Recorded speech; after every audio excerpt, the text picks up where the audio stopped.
আসন্ন নির্বাচনে আমাদের প্রতিদ্বন্দ্বী রাজনৈতিক দল ব্যালট পেপার ছাপিয়ে তাদের প্রতীকে সিল মেরে ব্যালট বাক্সে ঢুকানোর পরিকল্পনা করছে মর্মে ফেসবুক সহ বিভিন্ন সোশ্যাল মিডিয়ায় গত কয়েকদিন যাবৎ সংবাদ প্রকাশিত হয়েছে। লক্ষ্মীপুর চকবাজারে পুরাতন পৌরসভা রোডস্থ মারিয়াম প্রিন্টার্স হতে নির্বাচনী সিল সহ জামাত কর্মী সোহেল রানাকে গ্রেপ্তারের ঘটনা আসন্ন নির্বাচনে জাল জালিয়াতির সংখ্যাকে সত্যে পরিণত করেছে। প্রিয় সাংবাদিক ভাইয়েরা, ইতিমধ্যে প্রকাশিত ভোটার তালিকা অনেক ভুয়া ভোটারের তথ্য উদ্ঘাটিত হয়েছে, যা আমরা লিখিতভাবে প্রশাসনকে এবং নির্বাচন কমিশনকে অবহিত করেছি। উক্ত বিষয়ে নির্বাচন অবশ্য অভিযোগ জানিয়েও কোনো প্রতিকার এখন পর্যন্ত আমরা পাই নাই। আমরা তাদের বিশেষভাবে দৃষ্টি আকর্ষণ করছি।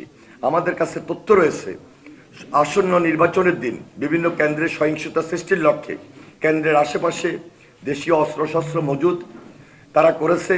জনগণ একটি অবাধ সুষ্ঠু নির্বাচনের মাধ্যমে তাদের পছন্দের প্রতিনিধি নির্বাচনের সুযোগকে ছিনতাই করার ষড়যন্ত্র করছে, যা সম্পূর্ণভাবে ইলেকশন ইঞ্জিনিয়ারিং করার জন্যই এই ষড়যন্ত্রে তারা লিপ্ত রয়েছে। আমরা দ্যাট্রিন ভাষায় বলতে চাই, অতীতের আন্দোলন সংগ্রামে আপনারা আমাদের পাশে ছিলেন। জনগণের অধিকার চিন্তার যে কোনো প্রচেষ্টা বাংলাদেশ জাতীয়তাবাদী দল জনগণকে সাথে নিয়ে প্রতিহত করবে। তারা বিভিন্ন জায়গায় বিএনপির মনোনীত ধানের শীষ প্রতীকের প্রার্থী আমি শহীদুদ্দিন চৌধুরী অ্যানির পোস্টার ব্যানার ছিঁড়ে ফেলা এবং কাদালিপনের মধ্য দিয়ে নির্বাচন পরিবেশ বিনষ্টের উস্কানি দিয়ে আসছে। আমরা বারবার প্রশাসনকে অবগত করেও কার্যকর কোনো সমাধান পাই নাই। ইতিমধ্যে আমরা লিখিতভাবে রিটার্নিং অফিসার বরাবর এই চিঠিগুলো দিয়েছি।